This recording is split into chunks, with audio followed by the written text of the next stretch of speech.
something you know happens, but you don't normally see it.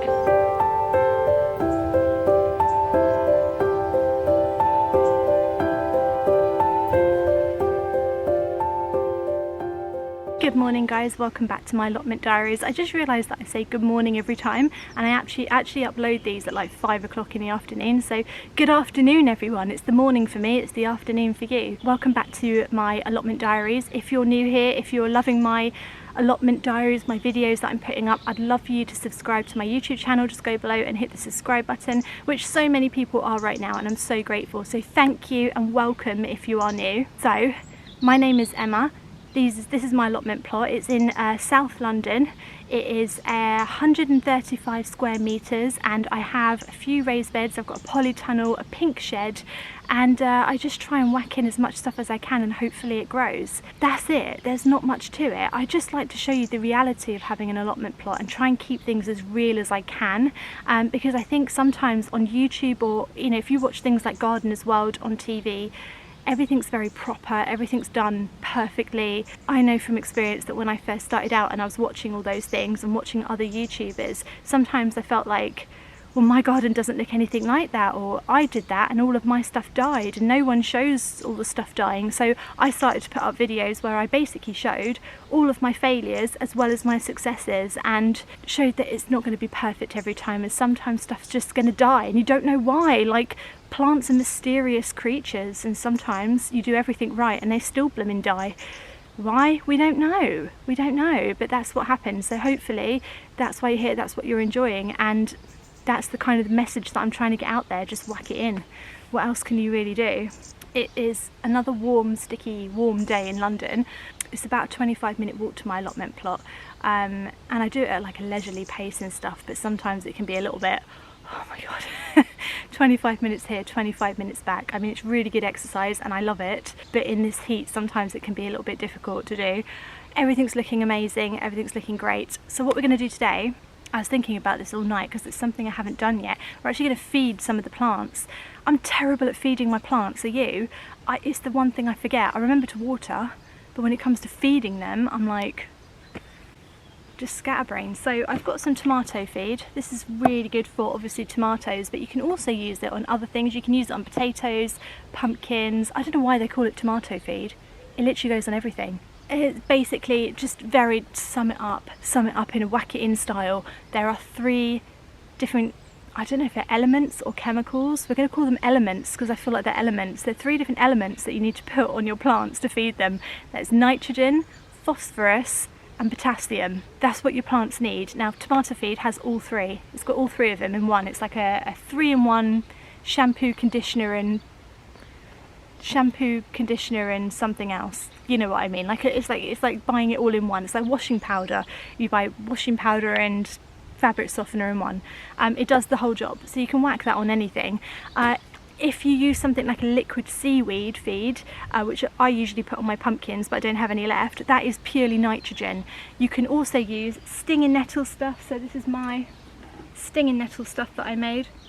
Oh, absolutely reeks, but basically you put a load of stinging nettles into a container, fill it with water, turns into a feed in about 3 weeks time. That is very heavy in nitrogen as well. Or you can use pondweed. You can use your pondweed, you can put it into a tub, you can put water over it, you can feed your plants with that, again high in nitrogen. But potassium and, what's the other one I said?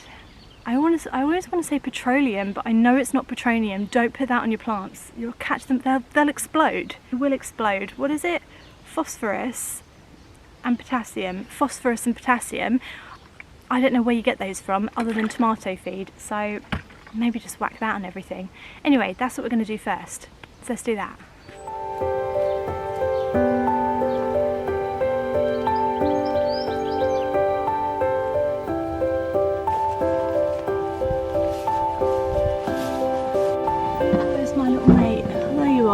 Come on in. That's it. Right, you sit there.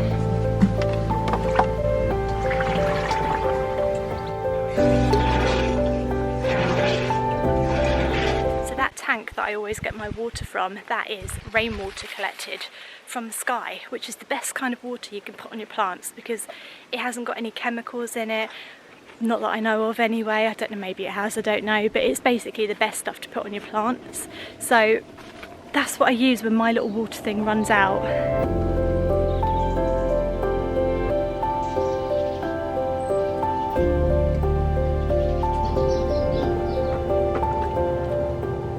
Right, so the first thing I'm going to feed is my pumpkin plants, and what I want to put on my pumpkins is purely nitrogen. So the different elements, and stick with me here guys, stick with me, because there is logic to this sort of madness. Each of these elements does a different thing to your plants and helps your plants in a different way.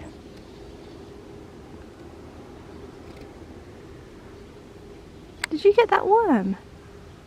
Did you get that worm? Oh, it's got the worm. This bird is eating a worm, look, in front of us. Oh my goodness, have you ever seen this before? I've never seen this before. Oh, it's got the worm. He's got it. You've got it, mate. That's it. Yes, that is it. Is he going to eat it, or is he just going to... Oh gosh. Birds are scary, right? Oh, wait, that whole worm. You just swallowed him whole. You're an animal. I've just witnessed a murder. I've just witnessed an actual murder in nature. I don't know what to do. There's no point reporting it because it was a bird eating a worm, but I feel like reporting it to the worm police or something. Blimey! I've never seen a bird eat a worm before. In all the years that I've been in an allotment plot, that is the weirdest thing I've ever seen. It's the sort of thing you know happens, but you don't normally see it. Crazy. Right, anyway, where was I? Oh yeah, nitrogen. I want to put nitrogen on my pumpkins because nitrogen feeds the leaves and makes all the leafy growth. So I want more leaves on my pumpkins, I'm going to put nitrogen. What I've got is stinging nettles. So this is the stinging nettle feed that I made. I basically crushed up a load of stinging nettles, put it in here, filled it with water and left it for probably about 5 or 6 weeks now. It's been sitting there. It absolutely reeks. We need to dilute it. So what we've got here is a watering can with 2 gallons of water. I don't know how much to dilute it by. I'm just going to pour a bit in. Hope for the best. That's what we do on this channel. We hope for the best. Oh, it's actually green. Seems about right. Right, that seemed about right. And I say that with absolutely no authority or education. That is literally just me pouring it in and going, that looks right. I don't know why it looks right, but it's right. In my mind, that's right. Right, we're going to feed the pumpkins with that. Let's see if it stinks. It's probably enough. Oh, yeah, it stinks. It stinks.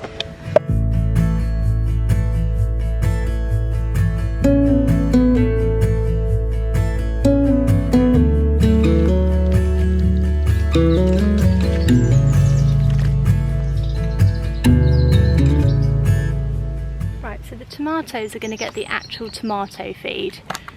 So I sort of roughly know how much it needs. I think it's 2 of these. Pretty sure that's what I did last time. But to be honest, no one measures. Everyone just does that. Don't believe anyone who properly measures it out. It doesn't make a difference, just whack it on. And if it does make a difference, it makes a very marginal difference because mine all survive.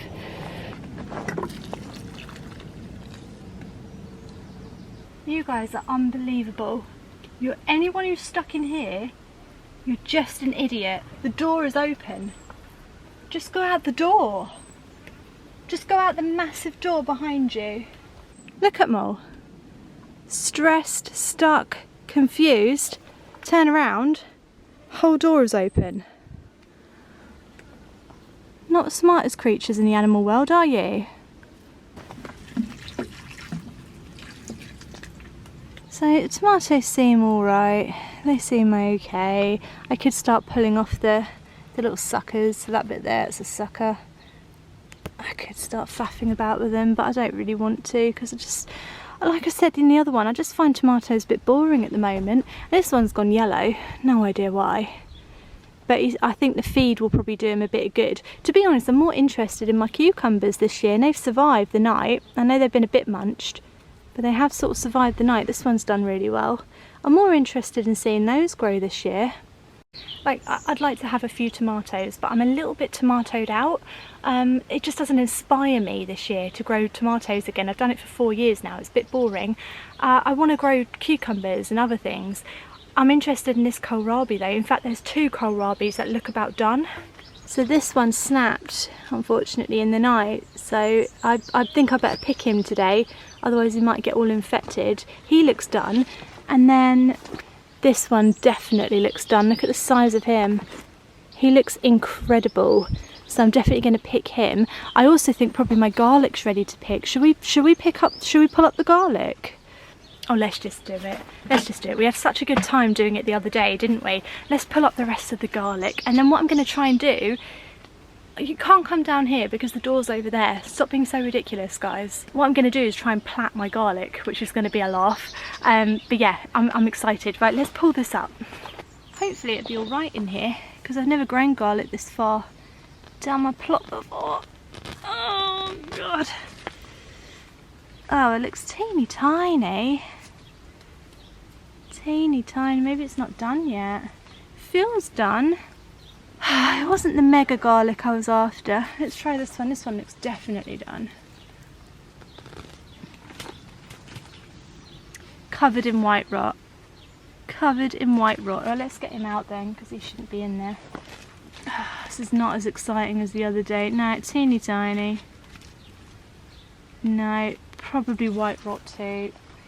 Not every harvest is successful, you know. It happens. That's rotted through. That's rotted. No, look at that white rot. Rotted. I got so lucky with that last garlic. I got so lucky. I really just don't think that garlic does well on my plot. That one might be okay. He's okay. Scale of 1 to 10, 5. Yeah, I don't think these are any good, to be honest, so they might just have to go straight into the compost. I think most of them have got white rot, and the ones that haven't, they don't really smell like garlic. I can't explain it, they just smell a bit off, so I think I'm going to have to put them in the compost.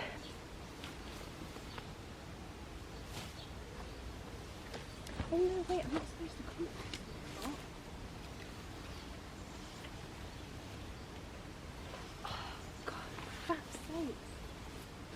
I just remembered, if something's got a disease like blight or white rot, don't compost it, because you're going to get it in your compost and spread it around your plot. I don't know what I'm thinking. I'll have to take these home and throw them away somewhere. That would have been a rookie mistake doing that. I remember that now. Oh my goodness, you must have been screaming at the screen then. I do apologise. Sometimes I do remember, don't worry.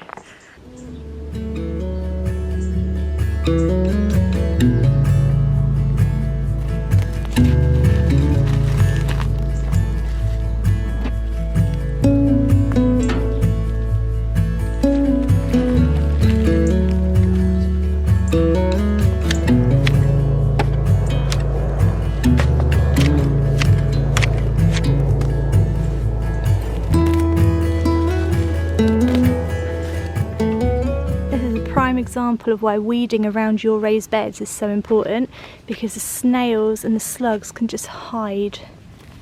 They're all just hiding in the growth, so you've got to clear it to get rid of them. Go and eat all that bindweed, off you go.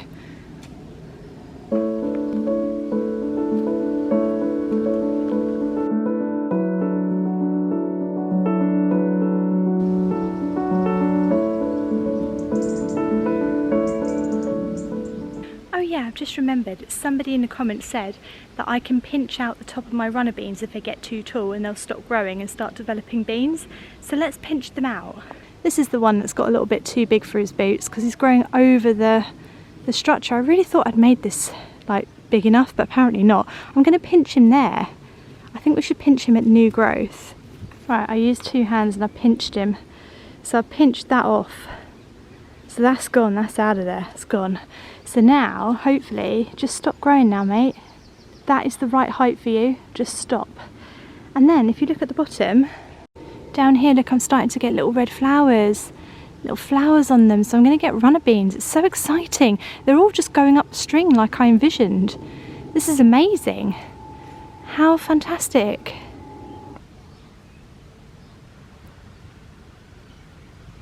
Right, so we're going to pick and harvest some things now. So I'm going to pick some broad beans and I'm going to harvest some sweet peas as well. Sweet peas you've got to keep picking, and it's been a few days and I've got loads now, so I'm going to pick them all and take them home. And broad beans are going absolutely insanely crazy. So if you've never seen or eaten broad beans before, because before I got an allotment plot I'd never eaten a broad bean before. I'd never brought a broad bean before, just wasn't one of my regular fruit and veg that I brought, you know. This is the bean pod. You don't eat the pod, you can cook them in the pod. So if you boil a pan of water and just put these in, the beans inside will cook, and then you take the beans out, or you can take the beans out first.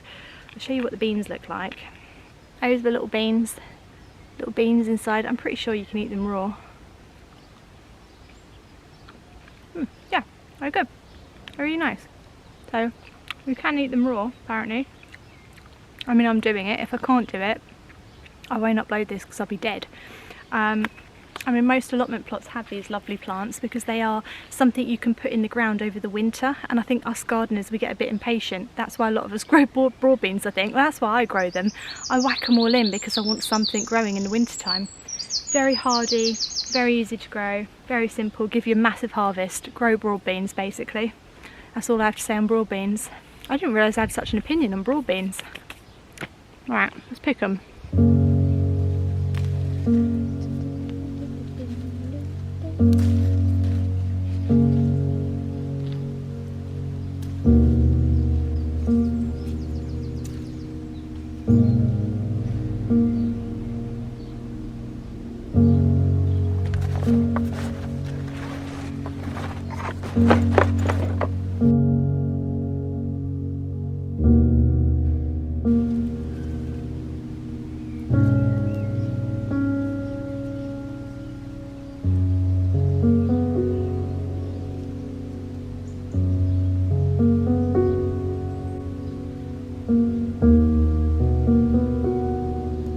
God.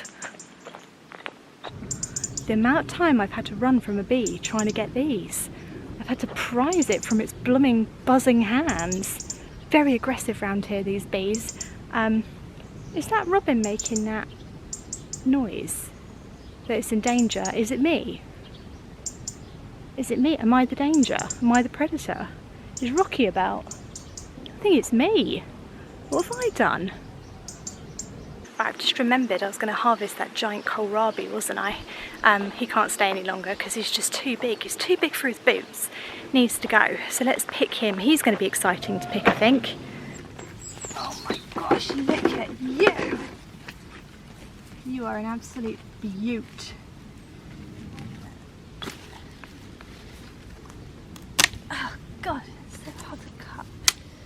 Some of these leaves off. There he is. Look at that. Wow, that is pretty impressive, isn't it? It's like a ball. Amazing. Right, I'm going to take him home and cook with him. So I will let you know in my next vlog how he tasted and what I did with him. And hopefully I'll be able to show a bit, maybe in my Friday vlog, I think. So stay tuned for that. I hope you enjoyed the vlog today and I'll see you next time. Thanks for watching, guys. Bye.